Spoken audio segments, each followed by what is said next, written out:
So what will it take to make Haiti a stronger and better country? Joining me now again from Port-au-Prince, Angelina Jolie, who is also the UNHCR's Goodwill Ambassador. Angelina, you just heard President Clinton talk about going beyond the immediate emergency and really trying to make this a serious long-term project. How can that happen? I mean, look, you're in the entertainment and media business. You know very well that a lot of Americans have a very short-term look at things like this, beyond the disaster. What do you think about getting this place out of its poverty trap?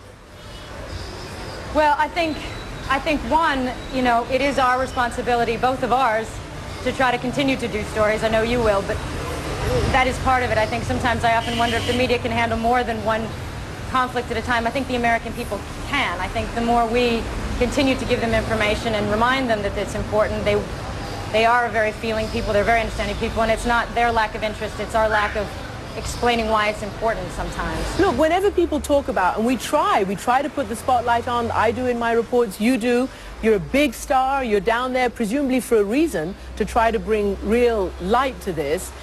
How do you get leadership then to turn this into something other than a temporary focus and a temporary spotlight? Because it's going to need a lot more than a Band-Aid.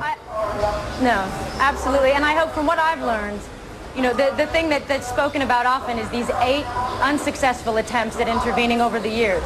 We have tried many, many times and we have failed, and we have to understand why, and we have to work really closely with this government. I think that's key, and that we can't just come and help them. We have to help them help themselves really in the biggest way, really help them build their civil society, really help them build their registrations, their schools, everything, and teach them how to continue to do it, so it's them that pulls this country through in the end, and we must listen to them. You went to the MSF, the Médecins Sans Frontières tent. You spoke to a little boy there. I heard you ask him about how did he support himself on the streets. Obviously, everybody here has a lot of hardship, certainly after the earthquake and even before the earthquake.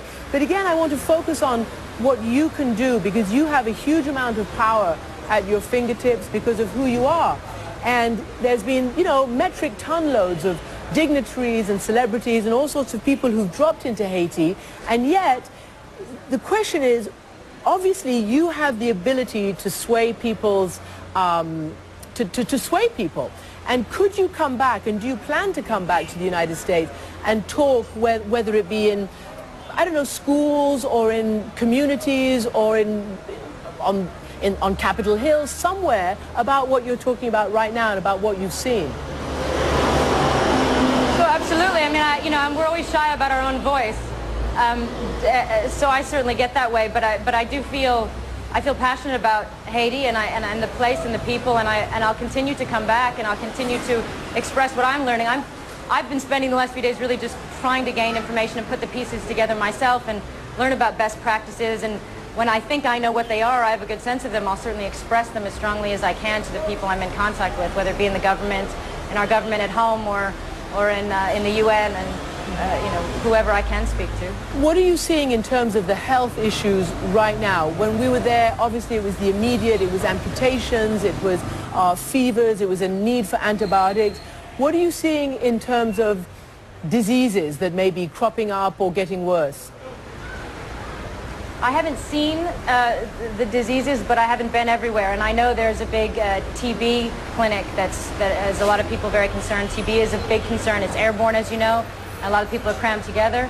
People are concerned about cholera. There's pretty much everything to be concerned about in this kind of a situation, especially with the sanitation issues and the floods coming. So, but at MSF, I thought something that was extraordinary to me is not only the spirit of the people, because you see little kids that have lost their legs, and you ask them if they're all right, and they say ça va, and they're okay, and somehow they're able to smile. I think it says a lot about them. But the reality of these children, especially with amputations, and there are thousands and thousands of them, there were many saved by great doctors like MSF, limbs saved, but there were many that had to be removed. And as you know, with children, as their bones grow, they have to continue to shave the bone. They have to continue to get new prosthesis. They have to continue to learn how to function. They will have difficulty working. They will be different in society. This is a big long-term concern that also has to be addressed. So So every time you turn a corner here, you're reminded of yet another quite complex problem to deal with. Haiti has an amazing history. You were just saying, you're wrapping your head around so many of the complexities of the issue. The first black republic, the first real independent black republic before even the United States. As you know, it was occupied by the U.S., and there have been just years and years of damage by politics as well. Now, today, you've heard all the promises from the UN, you've heard them from President Clinton, you've heard all sorts of international financial organizations talking about a Marshall Plan and rebuilding, a lot of serious commentary. Do you think the US has a moral duty to do something that lasts in Haiti now? Well, I think we have a moral duty to do what we can for any country that's suffering in any way. But yes, specifically Haiti, as our neighbor and with our deeply rooted history together, absolutely. I think we have a very big obligation to this place, and I think in the end it also benefits us. I think they're a wonderful neighbor to have, and they're an extraordinary people. So I think the positive side, if we can really do our good work and really make a big difference in this country finally, I think in the end this will be a country hopefully we can work with, trade with, visit, and do many positive things. And certainly a lot of people are hoping that, not least the Haitians. Can I ask you finally, what has moved you the most in your visit there just now?